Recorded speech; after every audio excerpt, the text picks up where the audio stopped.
میں اپنی شادی بچا سکتی تھی اگر میں نے ہر بات میں دوسروں کو انوالو نہ کیا ہوتا۔ کبھی کبھی ہمارے خیر خواہ ہی ہمیں ڈبوتے ہیں۔ میں یہ تحریر صرف اس لیے لکھ رہی ہوں تاکہ کوئی میری جیسے حالات سے گزر رہا ہے تو اس کو کوئی رہنمائی مل سکے۔ میری عمر 36 سال ہے۔ میری لو میرج ہوئی تھی۔ ہم کلاس فیلوز تھے اور ایک دوسرے کو 6 سال سے جانتے تھے۔ ہم بہترین دوست تھے۔ دوران تعلیم ہی ہم نے فیصلہ کر لیا تھا کہ میرے شوہر کے جاب میں سیٹل ہونے کے بعد گھر والوں کی رضامندی سے ہم شادی کر لیں گے۔ میرے شوہر کی جاب کے بعد ہمارے گھر والے ملے اور ہماری شادی ہو گئی، اور کچھ عرصے بعد اللہ نے ہمیں ایک بیٹے سے نوازا۔ مجھے کالج کے زمانے سے ہی اندازہ تھا کہ میرے شوہر مزاج کے تیز ہیں۔ انہیں غصہ جلدی آتا ہے، لیکن ساتھ رہنے پر اندازہ ہوا کہ جب بھی انہیں غصہ آتا ہے ہمارا ہمیشہ جھگڑا ہوتا ہے۔ مجھے ہمیشہ یہ فیل ہوتا تھا کہ وہ مجھے کنٹرول کرنے کی کوشش کرتے ہیں۔ جب بھی جھگڑا زیادہ ہوتا میں اپنے بچے کو لے کر میکے چلی جاتی۔ میرے میکے والے مجھے سہارا دیتے، تسلیاں دیتے کہ اس نے تمہیں کیا لاوارث سمجھ رکھا ہے۔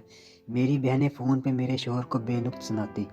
بہرحال صلح صفائی ہو جاتی اور میں گھر آ جاتی، لیکن یہ بات ہم دونوں جانتے تھے کہ ہم دونوں ایک دوسرے سے پیار کرتے ہیں اور میں اپنے شوہر کو کبھی بھی نہیں چھوڑنا چاہتی۔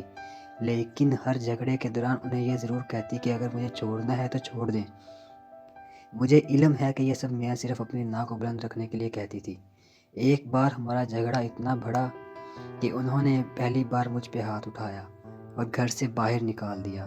میں سیدھا اپنے میکے گئی۔ میرے گھر والے مجھے لے کر سیدھا پولیس اسٹیشن چلے گئے۔ میرے شوہر اریسٹ ہو گئے۔ سسرال والوں نے مجھے کیس واپس لینے کے لیے کہا۔ میرے شوہر نے مجھ سے معافی مانگی اور کہا کہ آئندہ یہ سب نہیں ہوگا۔ میں نے کیس واپس لے لیا اور واپس اپنے گھر چلی گئی۔ 3 ماہ بعد ہمارا پھر سے جھگڑا ہوا اور میں ہمیشہ کی طرح بچہ اٹھا کر اپنے میکے چلی آئی۔ 2 دن بعد مجھے خبر ملی کہ میرے شوہر ہسپتال میں داخل ہیں۔ میرے گھر والوں نے مشورہ دیا کہ مجھے انہیں دیکھنے جانے کی کوئی ضرورت نہیں، بلکہ میری بہنوں نے یہاں تک کہہ دیا کہ یہ سب ڈرامہ ہے، تمہیں ایموشنلی بلیک میل کرنے کے لیے۔ وہ 1 ہفتہ ہسپتال میں رہے۔ نہ میں ملنے گئی اور نہ ہی کال کی۔ کچھ دنوں بعد مجھے طلاق کا سمن ملا۔ مجھے طلاق نہیں چاہیے تھی۔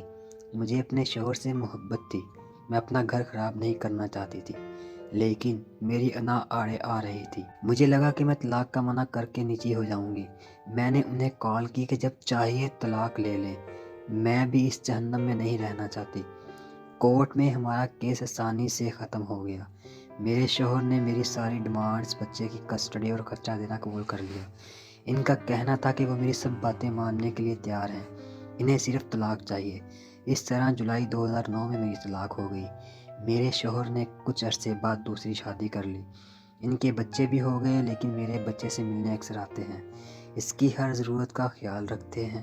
بچے کا خرچہ مجھے پابندی سے ملتا ہے، بلکہ میرا گزارا بھی انہی پیسوں سے ہوتا ہے۔ میں اپنے بچے کے ساتھ میکے میں رہتی ہوں۔ میرے تمام بہن بھائی اپنی اپنی زندگی میں خوش ہیں۔ میری وہ بہنیں جو خود فون کر کے میرے شوہر کو باتیں سنایا کرتی تھی، وہ مجھے مورد الزام ٹھہراتی ہیں۔ مجھے اب احساس ہوتا ہے کہ میں اپنی شادی بچا سکتی تھی اگر میں نے ہر بات میں دوسروں کو انوالو نہ کیا ہوتا۔ کبھی کبھی ہمارے خیر خواہ ہمیں ڈبوتے ہیں۔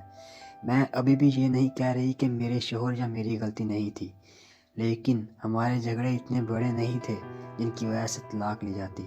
یہ میری درخواست ہے سارے شادی شدہ جوڑوں سے کہ جہاں تک ہو سکے اپنے معاملے خود نمٹائیں۔ آپ کا خود سے بڑھ کر کوئی خیر خواہ نہیں ہے۔ اگر آپ کو یہ تحریر، یہ میسیج اچھا لگا ہے تو اپنے دوستوں تک پہنچائیں۔